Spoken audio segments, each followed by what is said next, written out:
শ্রীকৃষ্ণ জন্মাষ্টমী ব্রত 2025 কবে? জন্মাষ্টমী ব্রতে 10টি অবাক করা মাহাত্ম্য। বাড়িতে কিভাবে জন্মাষ্টমী ব্রত পালন করবেন? জন্মাষ্টমীতে কি কি খাবেন? জন্মাষ্টমী ব্রতের সংকল্প মন্ত্র এবং সংকল্প নিয়ম। সুপ্রিয় ভক্তবৃন্দ, আসছে 16 আগস্ট ভগবানের জন্মাষ্টমী ব্রত। এই ভিডিওতে আমরা সকল কিছু জানতে চেষ্টা করব। জন্মাষ্টমী ব্রত পালন হবে ভাদ্র মাসের কৃষ্ণপক্ষের অষ্টমী তিথিতে। এই জগতের সকল জীবের জন্য আনন্দের উৎসব হচ্ছে এই জন্মাষ্টমী ব্রত, কারণ এই দিনে পরম পুরুষোত্তম ভগবান শ্রীকৃষ্ণ এই জগতে আবির্ভূত হয়েছেন। সারা বছর ধরে ভগবানের ভক্তগণ এই ব্রতের জন্য অপেক্ষা করেন। ভগবানের বহু প্রকাশ রয়েছে, সাংখ্য প্রকাশ, বিভু প্রকাশের মতো ইত্যাদি প্রকাশ। ব্রহ্মার প্রতিকল্পে একবার ব্রজেন্দ্রনন্দন ভগবান শ্রীকৃষ্ণ এই মর্তলোকে আসেন। ব্রহ্মার প্রতিকল্পের অষ্টবিংশতি চতুর্যুগে দাপরের তৃতীয় সন্ধ্যায় ভাদ্র মাসের কৃষ্ণপক্ষের অষ্টমী তিথিতে যখন সূর্য সিংহ রাশিতে প্রবেশ করে, চন্দ্র বা শশধর বৃষ রাশিতে থাকে এবং রোহিণী নক্ষত্র যোগে ভগবান আবির্ভূত হন। অন্যান্য যুগে ভগবানের অবতারগণ আসেন, ভগবান স্বয়ং অবতারী। সত্য ত্রেতা দাপর কলি 43,20,000 বছর, 4টি যুগ 1000 বার আবর্তিত হলে ব্রহ্মার 12 ঘন্টা এবং 24 ঘন্টায় 2000 বছর, 864 কোটি বছর পর ভগবান একবার আসেন। জন্মাষ্টমী ব্রতের 10টি মাহাত্ম্য এবার আমরা জানব। 1. শাস্ত্রে বলা হয়েছে যে এই জন্মাষ্টমী ব্রত যারা পালন করবেন তারা সকল পাপ থেকে মুক্ত হবেন এবং সর্বসিদ্ধি লাভ করবেন।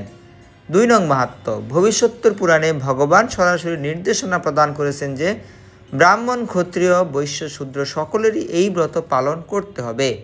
3 নং মাহাত্ম্য। যারা ভগবানের সন্তুষ্টি বিধানের জন্য এই ব্রত পালন করবেন তারা নিরোগ, আনন্দ এবং প্রসিদ্ধি লাভ করবেন। সেই সাথে তারা ভগবানকে সন্তুষ্ট করার মাধ্যমে ভগবানের অনেক অনেক কৃপা লাভ করবেন। যারা জন্মাষ্টমী ব্রত পালন করবেন না তারা অধোগতি লাভ করবেন। বিষ্ণু রহস্য সংবাদে, ব্রহ্মানারদ সংবাদে বলা হয়েছে, স্বয়ং ব্রহ্মাজি তার পুত্র নারদ মুনিকে বলেছেন, যে ব্যক্তি জন্মাষ্টমীতে ব্রত পালন না করে ভোজন করেন ক্ষুদ্রান্নজনিত এবং সব হস্তস্থ ভক্ষণজনিত পাপ হবে। সেই সাথে কাকের মাংস, বাজ পাখির মাংস, গাধার মাংস, শকুনের মাংস, মানুষের মাংস ভক্ষণে মহাপাপ হয়। 5 নং মাহাত্ম্য। ব্রত দিনে যদি কেউ ব্রত পালন না করে তাহলে ত্রিভুবনে মহাপাতক তাকে স্পর্শ করে। 6 নং মাহাত্ম্য। জন্মাষ্টমী ব্রত যদি কেউ পালন না করেন তাহলে তার অতীত এবং ভবিষ্যতের শতপুরুষের নরক গতি লাভ হয়। যদি কোনো জ্ঞানী বা পণ্ডিত ব্যক্তি এই জন্মাষ্টমী ব্রত পালন না করেন তাহলে ভীষণ বনমধ্যে সে সর্পযোনি প্রাপ্ত হয়। যে ব্যক্তি জন্মাষ্টমী ব্রত পালন না করেন তার ইহলোক কিংবা পরলোক কোথাও কোনো শান্তি নেই। 8 নং মাহাত্ম্য।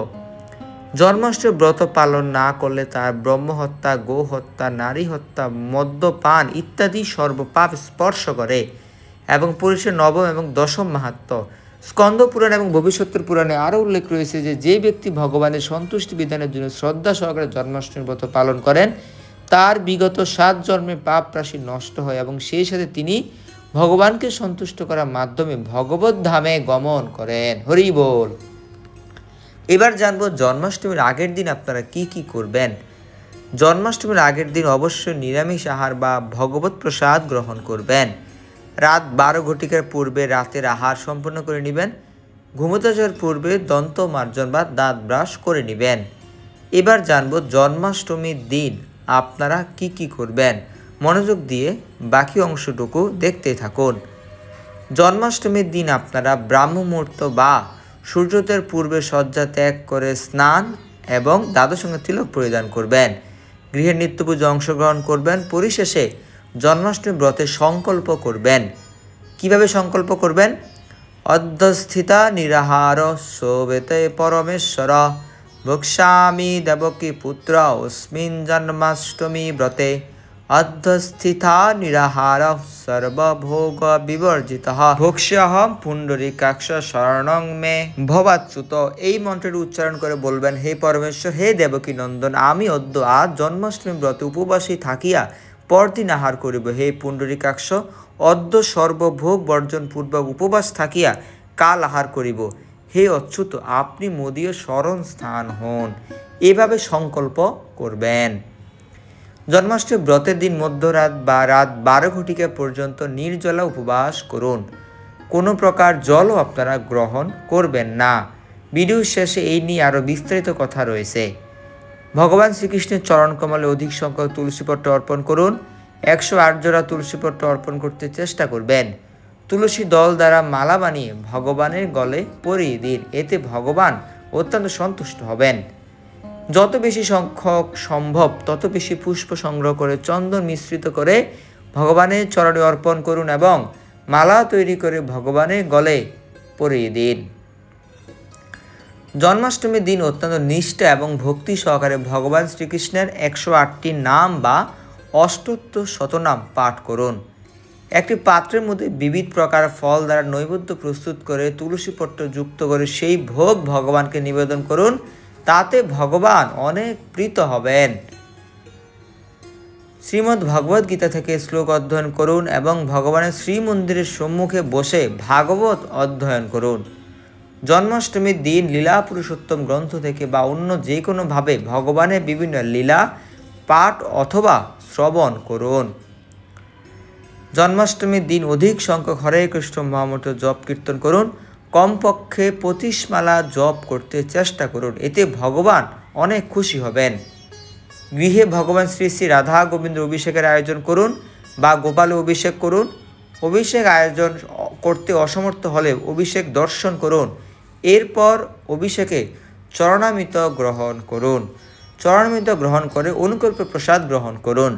যারা নির্জল উপবাস পালন করতে পারবেন না তারা একাদশীর মতো করে ব্রত পালন করতে পারেন। জন্মাষ্টমীর দিন সাবু, ফল, জল, দুধ, সবজি, বাদাম গ্রহণ করতে পারেন। হরে কৃষ্ণ। সকলেই আপনারা জন্মাষ্টমী ব্রত পালন করুন।